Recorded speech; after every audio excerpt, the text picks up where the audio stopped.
Hi, friends. I'm Lauren. And I'm Katie, and welcome to Okay, But Did You Know? A podcast where we talk about the TV and media that we love with a friend who's never seen it before. Today we're recapping and chatting about Once Upon a Time, episode 215, The Queen is Dead. This episode aired on March 3rd, 2013. It was written by Daniel T. Thompson and David H. Goodman, and was directed by Gwyneth Horder Payton. Before we get into our recapping and chatting, let's go into a synopsis for the episode. In the Enchanted Forest. Days before the Princess Snow's birthday, Queen Ava comes down with a mysterious sickness. Distraught and looking for a way to save her mother, Snow seeks out the help of the Blue Fairy, who offers her a magical candle that will save her mother's life in return for the life of another. Keeping with her mother's lesson of keeping goodness in her heart, she can't sacrifice someone else just to save her mother, and Queen Ava passes away. After the funeral, it was revealed that Cora was the Blue Fairy all along, and isn't through with her revenge just yet. For after she takes Ava's life, what comes next is her legacy. And in our world, after receiving a birthday gift from her former handmaiden Johanna, Snow sees Cora and Regina hunting for the dagger in the woods. After unsuccessfully trying to convince Regina to side with the heroes, the race for the dagger heats up, ending in the Charmings locating it in the clock tower, only to give it up to save Johanna, fruitlessly. This last loss has broken Snow's resolve, and she refuses to lose more people she loves. Now she's on the path to kill Cora. Meanwhile, in New York, Rumple's prophecy is about to come to pass as Hook finds them at Neil's apartment to exact his revenge and kill the Dark One once and for all. So this was an interesting one. Yeah, it was. I kind of started it, and about that first, I don't want to say maybe half, I was just kind of like, okay, nothing's really happening, getting a little bored. And then he gets stabbed, and I'm like, okay, never mind. What the fuck is happening? He's getting his revenge. It picked up really fast. Yeah, it does. Because at the very beginning, you've got because I think it opens with the flashback. Mm-hmm. So you've got the flashback of Snow and Johanna. So it's interesting that we get to see kind of Snow as like the little bratty little girl that she is at the very beginning, because she did have to learn to be good and to be kind to people. Because like she starts out as a spoiled princess that really, the earliest we've seen her so far was the stable boy, and at that point she was already kind of like the loving everybody, kind of being nice and sweet and adorable and Disney princessy, but like she's a spoiled princess. She says to Johanna, like, that's mine, that's not for a servant, like that kind of all of that. And her mom has to be like, just because we're royals does not mean we're better than anyone else, which is going to be interesting for the next episode, because we're going to see Ava before all of this. Oh, I'm excited for that, because I was very excited. I was like, ooh, Snow's mother. I'm so happy about that. Yeah, because Ava had to learn that lesson herself. Oh, wow. And then, and with that is Bailey, right? Is the girl's name? She is seriously is a mini Ginnifer Goodwin. Oh my goodness, she seriously is. Oh my god. I did get really mad though with the present. I opened the card first. You opened the card first. I wrote that down too, because it's just your kid's birthday, and in the video that you sent us of her opening everything, you said to her, "Wait, open the card first. Open the card first." And she was like, "It says not to." I'm like, "Okay, I'm sorry. Let me assist." That's true. Amazon does say that. It was funny too. Is the whole tell that to my head when after Charming gets hit and everything, and she's going on her rant. Mm-hmm. I was like, what does this cast have, or I guess what does the writers have against Charming's pretty face? He keeps getting hit, but I do appreciate though in the opening scene though, the bruise from the fight with Anton is still there. Oh, I like that. They really do keep that at least going well. And the scar on his chin is always there. Like that's there forever, unless it's in a flashback that comes before it. It's like when it comes to like that kind of makeup, they're really good with the continuity. Oh yay, good continuity. Bruises. I loved discovering Cora's actual plan, because the whole time you're just like, Cora's evil. I don't know what her actual motive is other than getting back to Regina.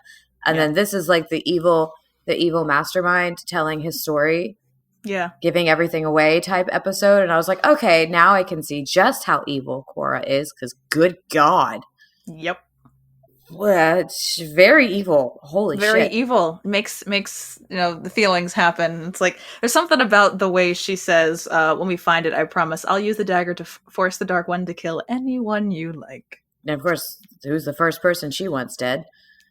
Idiot 1 and Idiot 2. Idiot 1 and Idiot 2. It works though, because there's something really interesting, because as the episode goes on, and we're jumping around, but as the episode goes on, and her whole thing is, the exact line is, when I'm through with you, it won't just be your life I've taken, it'll be your legacy. Mm-hmm. And at the very end of the episode, Snow's at the point of like, I'm going to kill Korra, which is just funny because in doing so, she would kind of give Korra exactly what she wants. Yep. Like, Korra might die in the process, but she will have darkened Snow White's heart, and that was the point the entire time. Which is killing me. It's like Regina was always meant to hate Snow, and it fucked with my head a little bit, and I was just kind of sitting there, and I'm like, I think I wrote at one point, so everything that has happened so far is Korra and Rumple's doing. Like, yeah, pretty much. It's not all just Korra. Rumple's doing things too. Yeah. But then the whole fairy situation, of course, we'd be like, oh, of course the blue fairy's back. But then, of course, it ending up being Korra instead. I had thoughts. Yeah. In 4 episodes-ish, it's in episode 20, you're going to see just how much Rumple is, like, how much he's puppeteering behind the scenes. Oh, my God. Because, of course, when it's the blue fairy, but it's actually Korra, and then she's, of course, doing the whole thing. Magic comes with a price. At that point, I was like, how much at this point is Rumple a part of everything with Korra? Because then even with Regina, that's the reason the curse happened. And I'm just kind of sitting here like, what the fuck is going on? You will have a lot of answers next week. Thank goodness, because I'm going a little crazy of like, okay, what? I got motive. I figured out this portion. You don't have all the motive. You don't have all Not all of it. You've got a portion of the motive. You've got a portion. You're going to get all of the motive and all of the end game in The Miller's Daughter. What have you done to me? I've given you a really good TV show that sounds crazy. It does sound crazy. Like, we say this all the time. Like, talking about the show sounds nuts because you're talking about the Queen of Hearts and her vendetta against Snow White's mother and everything being in cahoots with Rumpelstiltskin and Pinocchio and all this other shit. Like, it sounds nuts. But really, the way that the show is brilliantly written. And how did Hook get there?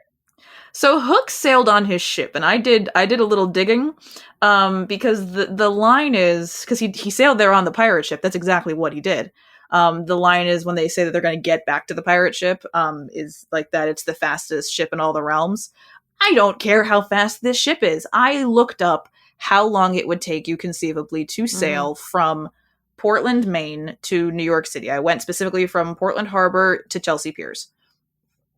And I did based off of the average cruising speed of a ship roughly that size built in the 1700s, which is big, built in the 1700s. I looked up like the average cruising nautical speed of a pirate ship from his era.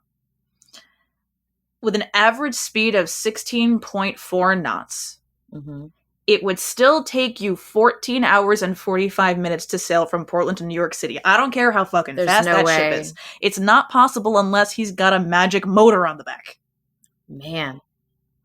Because then that goes into the whole thing with Neil, and I'm like, okay, because the whole thing of like, how the hell can he drive a pirate ship or sail a pirate ship, whatever? Yes, he can captain a pirate ship. And that's what I'm like immediately like, no. His first stop was Neverland. I need more information, which I know I eventually get, but I'm also sitting here like, no, I need it now. But I don't get that now. And I don't like Neil, but I want this information. No, I know. You'll get your... Again, that's why I say people like Balefire. They don't necessarily like Neil. You get your answers to that by the end of this season. Oh, thank goodness. Because, oh my God. It's so much of this that now you're making it where I want to watch this show more and more, and I can't because of the pacing of our podcast. It's really unfortunate. This is a binging point for me. This is where I'm like, I need to, that's where I have that feeling. Well, it's funny that you say that because for whatever reason, every once in a while, I'll have configurations of TV shows or like that. There's a couple of episodes that I like to watch all in one go. And for once upon a time for this season, I usually like to watch 15, 16, and 17 all at once. It's like whether I'm watching the rest of the season or not. I like to watch The Queen is Dead, The Miller's Daughter, and Welcome to Storybrooke because the three of them really do create one really good trio of episodes that kind of are the penultimate building up, the climax, and a little bit of the immediate falling action of one story. It's so freaking good, and it's killing me.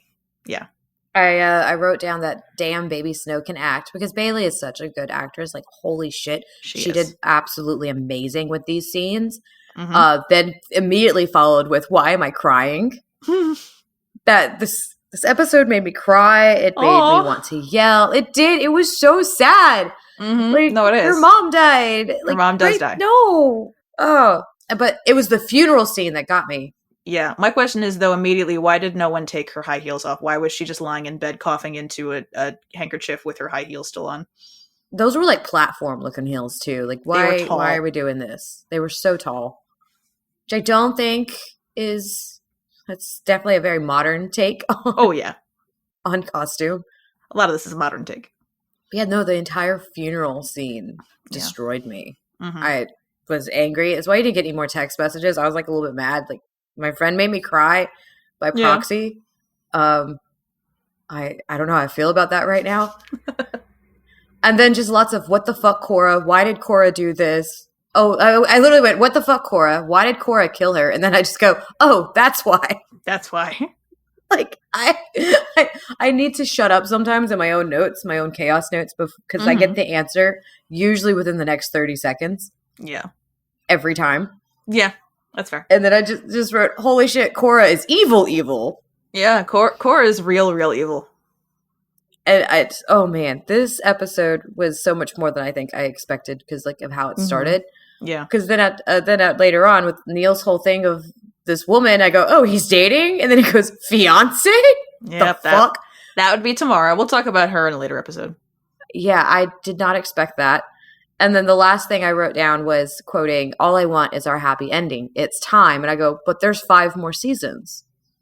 Yeah. I don't know how soon you'll get your happy ending, but there's 5 more seasons. There's a lot of time to get those happy endings. Let's go with that.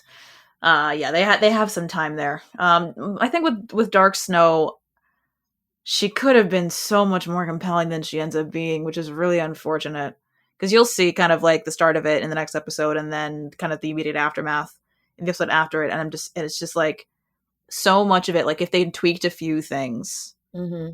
Could have been far more it's still interesting to watch Ginnifer Goodwin kind of take that character through this like roller coaster of emotions, because she's someone that trusts her moral compass so wholeheartedly that when she blatantly ignores it, she kind of doesn't know what to do with herself. Yeah. Oh man. So it's Ginny does a great job truthfully of like bringing us like through like that character arc, but it's just that's one of the things where I'm like, if they had changed a couple of things about the way this was handled, it would be even more interesting. I'm excited still to see how everything goes. Yeah. I'm excited to have opinions. Yes, you will have opinions soon on Cora and everything. She's still hot. She's still hot. Cora's still fun. There's something so hot about like 90% of the things she says in this episode. And does. Like you're just kind of sitting. She's so evil, but you're just kind of sitting here like, okay, what do you want me to do? Yeah. I'm like, it's like, yes, ma'am. Like, truthfully. Yes, ma'am. Like I wrote down, she's petting the Dark One dagger kind of the same way that like Mother Gothel pets Rapunzel's hair. Yes. Like I know we make the Mother Gothel comparisons all the time, but it's like truthfully is like that kind of is what it's like. So a couple of fun facts for you. This is just I like that this is the continuity with this. The set dressing is a little different, but the virtual set that they use for Ava's chambers is the exact same one they use for Regina's chambers. So that means that I had a feeling that is the similar. Queen's chamber. Okay. It's just more red than Regina's is more on the blue, which is always interesting. I love like the young Regina is more on the blue side of things, which I guess makes sense as she goes into kind of reds and blacks as she gets older. There was a hidden Mickey on Snow's lantern. Are you serious? In the lid of the lantern, the holes are Mickey heads. Oh my god. I didn't notice that. This is one time that I'm really glad I did the fun facts before I watched the episode because I could look for it. That's so much fun. Yeah. So one guest star that I will touch on is Johanna. That is, she's played by Leslie Nicole, who most people would know her as Mrs. Patmore from Downton Abbey. Oh, have not watched that. Yes.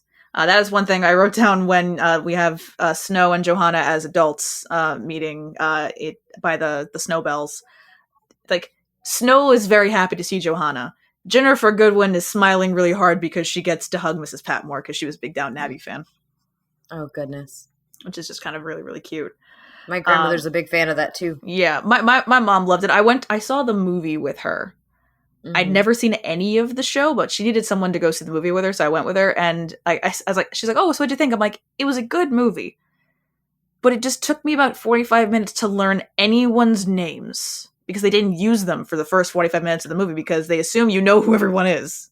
It's like the Marvel universe. You've got to watch enough of the show to know what's happening in the movie. If I had seen any episodes of the TV show, I'd know people's names, but I got there eventually. I think my grandmother saw it like 3-4 times in theaters, and she hates going to the movies. So that was impressive for her. Nice. The last movie we got her to go to as a family was the Spider-Man movie, and the main one we got her to go to as kids was Shrek. That's about as much as she's gone to the movies, and she went that many times for Downton Abbey. I was impressed. That is impressive. I only saw it the one time. That was plenty for me. That's probably plenty viewing, I think, but I can't say much. I think I've seen movies more than once in theaters. So no, I have too. I saw Frozen 7 times in theaters. 7? Yeah. Twice in one day once. I don't know how you'll feel about the statements, but I saw Les Mis twice in theaters. That's just a long movie. It's very long. I liked it. No, I like it. I like the Les Mis movie too. That's just very long. That was my first introduction to Les Mis. I didn't even know about any of the Broadway or West End or anything about it. Until I saw the movie, and then I did a deep dive, and then I also watched the Nick Jonas stage performance of it many times on my laptop as a teenager. Gotcha. I had a Les Mis face. That's fair. I think we all did. My last fun fact for us was the international titles, because like I bring them in at this point when they're really interesting at this point. Most of them and also like I feel like it's the same 2 languages every time that are different. Always. What's the French one? So they're all pretty much The Queen is Dead, with the exception of German and French, as I always say. And German is From the Extinction of Good, which is a good title, which speaks more to Cora's desire and speaks more to the plans behind the scenes. Because I feel like The Queen is Dead as a title it's meant to redirect misdirect, because that was the thing of like when they announced it on Twitter, everyone was like, "Who's dying? Wait, why are we killing Regina? What's happening? No one thought it was about Ava. Like that was on no one's radar. People saw the Queen, they assumed it was going to be Cora or Regina. The answer was neither. But it's like that one speaks more, I think, to the intentions behind, rather than being a misdirect. It's more like this is the core of the episode. French, however, translated to A Poison Called Cora, which fair. Ooh. That's a good title. That's so good. That is a very good title. I need just all the French titles. Damn. Like the French, maybe it's because they're like from different, French is is the same romantic root as like Italian and Spanish, I think. Oh yeah, it's derived from Latin. Yes. Yeah. So Spanish, Italian, and French are all derived from Latin. Yeah, so it makes sense that but it doesn't make sense that like all of those are usually closer to English. Like German is its own thing. German is they have words for things that no one else does. I love the German language. It's so fascinating. My sister-in-law speaks German, and I'm always confused, but it's such a cool language. Yeah. So this episode is always fun. Like I said, it's always fun for me to watch because I usually watch The Queen is Dead, The Miller's Daughter, and Welcome to Storybrooke all at the same time. This time I did not do that. No need to make myself cry more than I have to. But this one, so what you may or may not have realized is when the spot where Regina and Cora are digging to find the dagger the very first time, that is where the dagger was supposed to be. But at the end of last season, we saw August force Rumple to dig it up for him so he could try and control him before there was magic. The dagger had already been dug up. Yeah. So the map was correct. It just he already had the dagger. Of course, I did right though. I was like, of course, it's in the CGI clock tower. I thought that was a clever place to put it. That was. In plain sight. And the interior of the clock tower, that set, we'll now see that a lot because it's a cool place for things to it's central to the town. My guess is it's central. The clock tower is central to the town. And since they built that physical set, it's on a soundstage. They can do whatever they want with it. So whenever they need the people to meet up at the center of town, but maybe they couldn't get to Steveston for whatever reason, that's already in the studio. Just go there. There's your It works. There's your center of town meeting spot, but this is the first of many times we will see that clock tower completely eviscerated. Oh, goodness. Like, I haven't done a count yet how many times they break that clock. But at one point, someone had broken the clock, and then they fixed it, and then there's an altercation, and someone says to Regina, it's like, because they're about to threaten to throw someone else through it. She goes, "I see you fixed the clock. It'd be a shame to break it again." Because Jesus. it's just, I love that character so much. She just doesn't care. I really can't wait to see what it's going to be like when we get to your favorite, like more of your favorite characters, not just, Regina and Cora, because I know there's some others that you are really huge fans of, and I'm just kind of sitting here like, I like Hook. I like Leroy. Yeah. So the woman who says it, I see you fix the clock, I'd be ashamed to break it again. She's the one that when she eventually is introduced, I promised I would do the entire episode with a British accent just to fuck with you. I mean, that's just a fun time. It's just a fun time. That scene is from season 5, but she comes in season 3.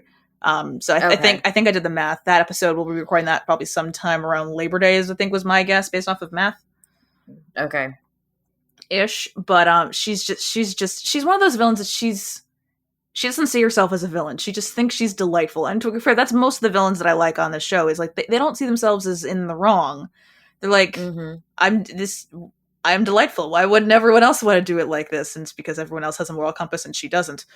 Yeah, I was about to say, it all depends on the moral compass at that point. Either you don't have one, or yours is pointing in the opposite direction. Yeah, it's pointing exactly due south. I think I told you about Henry's line last week with the pizza. Like, oh my goodness, all the food. Well, it's all the food. I did a compilation recently of a bad impression voiceover of a bunch of like Henry with food. And I started it with, you like the New York pizza? Yeah, it's delicious, cheesy, and doesn't lie. Like, kid. Oh yeah, I was like, Henry's so mad. Like, he's so savage with that line. Like, he has every right to be angry, but at the same time, it's really like, it's interesting though, because in that scene, Emma and Gold for once have something in common. They both desire their son's forgiveness, but they also desire a second chance specifically with Neil. Yeah. It's kind of weird with Neil right now for me because I don't like him. I don't like Neil. I'm really mad at him for a lot of things, but I am enjoying his storyline right now. Yeah. Which is such a weird emotion to feel. Yeah. To have a character you're just like someone you don't really care for, but you're like, but I need to know more. It's like watching a car crash. I have to see what happens. Yeah. Because I know it can't end well with him. Yeah, Neil is so... I think I told you at the beginning of the season that 2 characters were going to get introduced around the same time, and I was like, based off of your track record, you're going to pick the wrong one. You picked the right one, in my opinion, because you picked Hook, because Neil, he's a dick, but also he doesn't stick around for as long as Hook does. Hook is in through the rest of the show, so I'm okay with this. Neil comes and goes. Neil can go. It's okay. Neil can go. He's hanging around for a little while. I'm gonna say some stuff will happen to him that will probably make you happy, but at the end of the day, I'm happy for Henry. You're happy. Maybe that's where I'm at. Henry went from being like only having Regina to having grandparents and you know 2 moms and now a dad. So he's grown so much. He's gonna be surrounded by love. It's just Regina's not exactly on a great path right now. Yeah, so this is definitely getting back from that. This is definitely like we're on the offshoot of the redemption tour. She kind of once Cora comes around, I think they said this in the Paley Fest. Once Cora comes around, Regina's redemption is kind of off to the side for a little bit because at the end of the day, we are as humans still kind of hardwired to pick the path of least resistance. And, even though she knows not to trust her mother, like the scene with her and Snow, she knows trusting her mother isn't really going to get her where she wants. But right now it's her best shot, honestly. Like Snow isn't really asking her to join their side. She's really just asking her not to work with Cora. Like says a lot for mommy issues. It's a lot of mommy issues. This episode's a lot of mommy issues. Like her line of "What would you know about mothers?" is also kind of hurts a little deep because this is also what I say. Like Snow spent so much more time parenting Regina than the other way around. People do their thing about how Swan Queen can't be a thing because Regina's technically her step great grandma, like her grandma. I'm like, step, the key word. Well, step. The keyword is step. B, Regina is 8 years older than Snow. At the oldest. Going there. C, I wouldn't really consider someone a parent after they tried to kill me multiple times. Just saying. It's a shoddy argument. I don't like it. Just say you don't like the ship and move on. But I do love Regina's line from that, because like she's trying to justify so much of her stance on this when Snow says this is your chance to pick the right side, the side of good, and she goes, "Have you considered that perhaps I am good? I was always the queen. It was you who added evil to my name." Which, to be fair, is exactly what happens. Like we will see, there will be a point when she says, the queen is dead, long live the evil queen. She takes on the moniker of the evil queen. But it's only after Snow and the kingdom and everyone else was already calling her that. Gotcha. Okay. She just doing, okay, fine, I'll keep it. Yeah, like she realizes that she's getting nowhere doing like what she's been doing and trying to like, maintain some kind of level of, I guess, benevolent facade. And she just goes, okay, this is what they want me to be, then this is who I'm going to be. Gotcha. Which I think is perfectly fair. Although I will say her digging in the woods with those very tall boots, there's something very attractive about that. A woman with a tool? I don't know. I think it was just more. It was the boots and the like. I guess like the stockings, the stockings, tights. It was the stockings. It's because it was like sheer black tights. It wasn't just skin. Yeah, there's something about that still. Like sometimes it does help to show less. It does. Sometimes it does. It's hotter to leave a little to the imagination. I'm not saying we need to go full Victorian era, everything from the chin down to the ankles. No. I do not need to live a life of getting hot over ankles. Maybe we show a little bit more than a comely ankle here. But oh my god, I'm sorry. I've been watching a lot of Ghosts recently, and the woman is it good? Yeah, I love it. I truthfully love it. The woman who plays Hetty, who's the Victorian era character, is hilarious. And actually, she guest stars in an episode of Once Upon a Time. Oh goodness! Like she's like in one cold open very briefly, but she's still funny. But she is hilarious. I keep coming back to her as my favorite character on that show. Like I keep like every episode I'm like, oh, this is my favorite character. Oh, this is my favorite character. But like it's mostly Hetty. But like she's so fucking funny. I've been watching Insatiable again. I never finished it years ago. It's very interesting. Okay. It's extremely wild. I'll have to explain to you later about that one. I love that everyone thinks they have some insider knowledge about the Blue Fairy. She's Fairy Tale Land's worst kept secret. She really is. Everyone knows who she is. Calling her Mother Superior was also weird. I was like, she's the Blue Fairy. Do you just feel like it's so weird? The nun thing is weird. They flip between calling her Mother Superior and Blue for the most part. They kind of whatever works.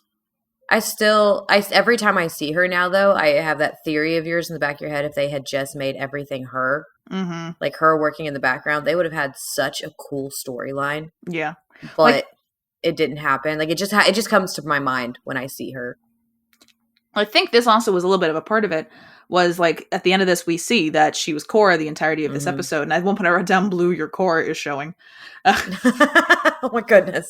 Like so many people this season had to play Cora, pretending to be their own characters. It's like kind of hilarious, and all of them do their own little twist on it to kind of like. Because at one point I was looking to see maybe like I thought maybe her lipstick was a different shade of something. There's a little bit of it, but there is a little bit of a shimmer. Again, like they do this. This is their hint that it's Cora when they do things. Is Blue's magic is blue, but the shimmer that appears over the candle when it materializes in Snow's hand is very specifically the same magic we saw when she froze Pongo. It's the same magic that she uses to do other things in Enchanted Forest. Like that blue shimmer is specifically Cora's magic. So I do like that detail a lot. But like some people had to pretend to be her this season. But like I couldn't see any other like real way of seeing that it was Cora all along. Other than what she said. Other than what she says, it's like it's when she says at the very end, like all she ever wanted was for you to be good. That sparks the whole thing. But it's just I love that they kind of have Cora being all these people. But I think it's the fact that this also started a little bit of like, so who could be Blue? Like, obviously Blue is the Enchanted Forest's worst kept secret. So like she's always there when they need her. It's kind of creepy. At one point it's like she's stalking all the important people. In episode 18, she will quite literally pop up out of nowhere. Like, even like the actors look surprised. At some point, I think this season or next season, they're going to mention a black fairy. And they're going to mention how she was the darkest fairy. She was a fairy who started good and turned towards dark magic and all of that. Because we've mentioned a dark fairy before with the dark fairy dust. Okay, but I'm here for this. The black fairy, so here for this. When she is revealed, she is phenomenal. But like, this was the theory, was that Blue was the black fairy all along, which would have made so much more fucking sense than what we got. I'm not giving you any context for who she actually is. No, that's fine. But she is played by Jamie Murray, which if you do want to look her up, she is a gorgeous, young, gorgeous woman. Ah, okay. Thank you. That works. Ooh. I'm too gay for this. Unfortunately, you don't see her until season 6. I'm just saying, like, so many pretty people. She's they cast really attractive people on this show. Seriously, like we're gonna have her. You're gonna see. Rebecca Mader's gonna come on. Kristen Bauer is gonna come back. Victoria Smurfit's gonna come on. Marin Dungy is gonna come on. Oh, who else? I'm just listing all of the attractive older women. Elizabeth Mitchell, I hadn't mentioned her yet. Who else? There's more, I'm sure. Jamie Murray. There's so many attractive women on the show. At some point, you'll see all of them. But it's the fact of like Blue being the black fairy all along would have been so much more interesting than what ends up happening, in my opinion. But unfortunately, it's not what we got. But that standoff in the clock tower. It was interesting. It was really. I thought it was really cool. Although I will, before I get into that, just the scene before, because I forgot this. I forgot that my notes interspliced because the scene went back and forth. Cora, did you really need to kiss her through your fingers? Like, what is the heterosexual reason for that? I'll never know. There isn't one. But that standoff in the clock tower, like once they all show up there, is just so good, and it's the one. It starts with like, do not harm her. She has nothing to do with this. Of course she does. Whatever they want to know, don't give it to them. Quiet, handmaid. Mother, watch out. And then they're just hurting her with the heart. Enough of this. Surrender the dagger. We all know you will follow your mother's example no matter the cost. All she ever wanted was for you to be good. Those words, where did you hear those words? Where do you think? The blue fairy made me swear never to speak of that candle again. Not because it was a secret, but because it wasn't her. The dagger, dear. She didn't give me that candle. You did. My mother wasn't sick at all, was she? Oh, she was quite sick. You did all of this. You killed my mother. Actually, the candle would have worked. You could have saved her. But you knew I wouldn't. Why? Why did you take her from me? To make my daughter the queen. Hand over the dagger. No, I will not let you win. Not again. You've already lost your mother. How many connections to her do you have left? Not many, I'd wager. If we give the dagger, we can still win. Let me go, Snow. It's all right. What would she say if she could see you now? If she wasn't dead? The dagger, dear. Enough! And she throws the dagger down. Mm-hmm. Such a good girl. Like, there's so much going on in that scene. So that's one that I've done a bad impression voiceover of. This one, actually, we can credit Regal. It was her request that I do that scene. Oh, nice. That was a direct request that I do that. It is chaos incarnate because it's so many voices overlapping all at once. The first time I did it, it was a little. I had some issues with the voiceover because like there's the overlapping of everything else. And then the second time I did it, I found the clip on YouTube and I was able to use some programs that I have to remove all of the dialogue. So it was just the music and the sound effects. So I was able to have that track, and then I was able to using CapCut on my computer to record all the voiceover as separate tracks, like the way that you probably should do that, not the way that I do it, where it's all in one go. So like I was able to make it sound as like very close, at least in timing, to the original audio.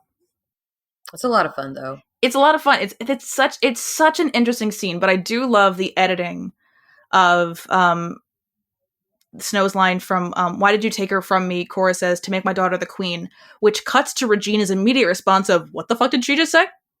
Mm-hmm.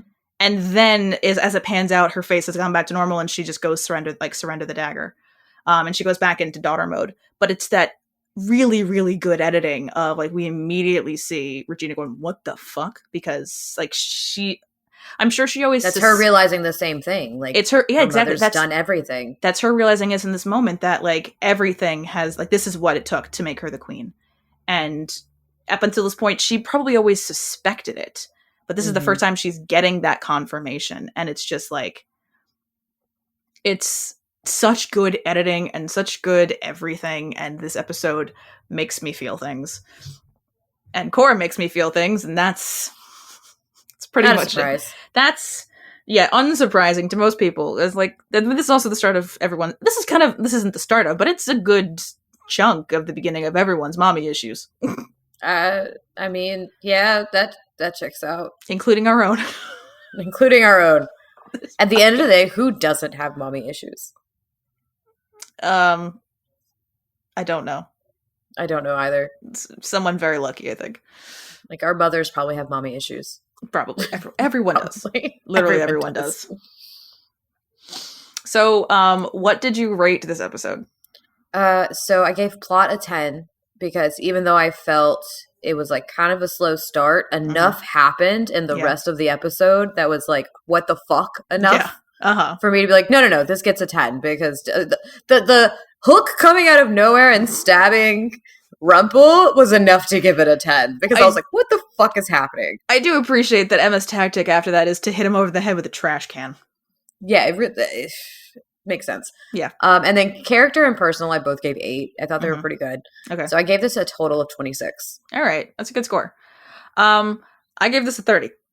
I'm not surprised. Like, that is unsurprising in every way. Yeah, this one is, it's a lot of the makings of a good episode for me, because it's like, there was some Rumpelstiltskin aspects to it. It wasn't enough for it to be annoying. But he was stabbed. So I'm kind of okay with that. You know, he's stabbed with poison that has no antidote in our world because it's made of nightshade.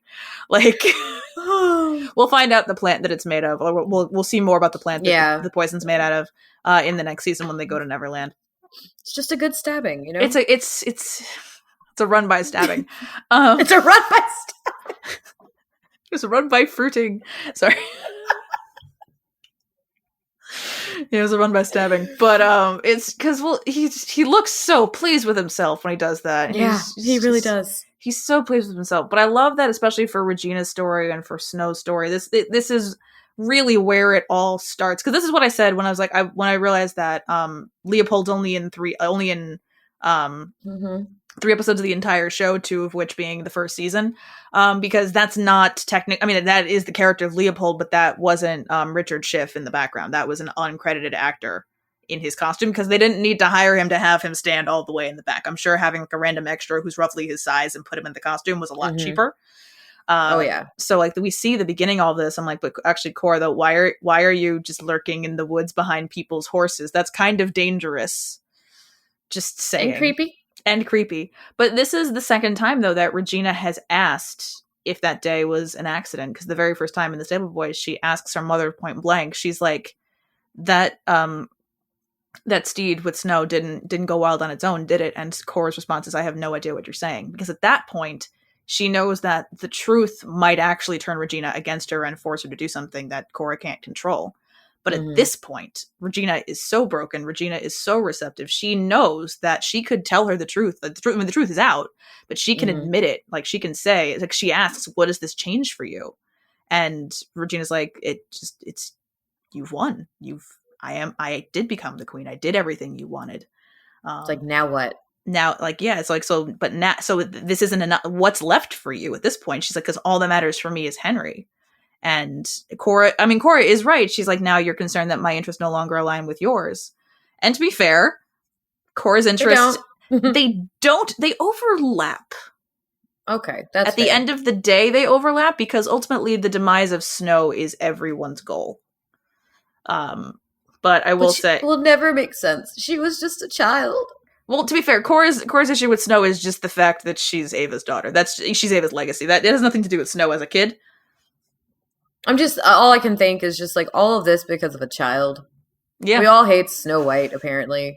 There's a point where Regina's trying to give Emma advice, and Emma goes, pardon me for not listening to someone who cursed an entire land because a 10-year-old spilled a secret. Honestly, though. No, sorry, held a grudge for 30 years because 10-year-olds filled a secret. That's what it was. Which is fair. You don't really want to listen to that person for advice on how to let go.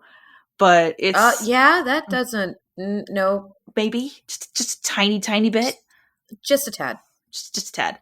But it's like this. Everything's kind of coming together. The pieces are falling into place. And again, I really will say, I really don't think the final piece of Korra's plan is completely revealed until the next episode, like until the beginning of the next episode. There'll be one point where they use a phone tap to kind of like spy on Snow and Charming, and they call Korra a wicked woman, and she just knocks like the speaker off like the desk like a cat. It's hilarious. Oh goodness. Because she's annoyed with it. It's just really fun. Because Korra she might be in a sensible pantsuit, but she still has no idea how the technology of that world works. No. None whatsoever, but it's just magic at that point. It's like, it's just a different type of magic. It's a different type of magic. Yeah, she's like, I don't like what the enchanted box was saying. She's like, it wasn't an enchanted box, it's a phone tap. But next week is The Miller's Daughter, or the next episode, I should say. Next week for listeners, it'll be 2 weeks for us because we were taking a quick break. Yeah. But it's gonna be, next week is gonna be fun. So this is something I will say is there was promotion for next week's episode that I think kind of spoils things. Aw. Like, so I can't watch it till the spoilers pass. I can't, no, there's things I can't even, I'll tell you about it when, like, I can't even find it anymore. I've tried finding it, because it was like a promotional image on Twitter. But it was like, it made it pretty clear what was happening. Mm-hmm. But, which was unfortunate, like, looking back on it, like, sometimes the promotion's like, you blatantly told us what was going to happen. You weren't that clever. But I'll talk more about that next week when we talk about The Miller's Daughter, which is gonna be ready for it. It's gonna be a fun time. Oh, I'm ready. I'm so excited. Like, I am beyond excited, in all honesty. Yeah, well, you're gonna see Rose McGowan finally as young Korra. Here we go. Korra did say over Ava's dead body, so you have a taste of how it feels to be the Miller's daughter. Which is the hint of Rumpelstiltskin will obviously be involved in her story. We had that horrible beyond horrible kiss in the 12th episode. So we're don't remind me. We're gonna see the fruition of that, or at least the beginning of that. And like, I'm excited. It's probably gonna unleash another Charmed rewatch for me. I'm sure, possibly, very possibly. At least I can binge that. That you can binge. I will say, Rose does a phenomenal job as young Korra. She's a great actress. She's really is an interesting personality. That she is. Thank you all for listening. Join us next time when we discuss Bob's Burgers Season 5, Episode 1, Work Hard or Die Trying Girl, and Episode 2, Tina and the Real Ghost. Don't forget to like, rate, and follow the podcast wherever you listen so you can be notified every time we publish a new episode. Follow us at OBDYK_pod on Instagram and TikTok. And if you'd like to join our book club, you can find the link with more details in our show notes. This has been an episode of Okay, But Did You Know? A TV and media podcast. It was hosted by Lauren and Katie and edited by Lauren.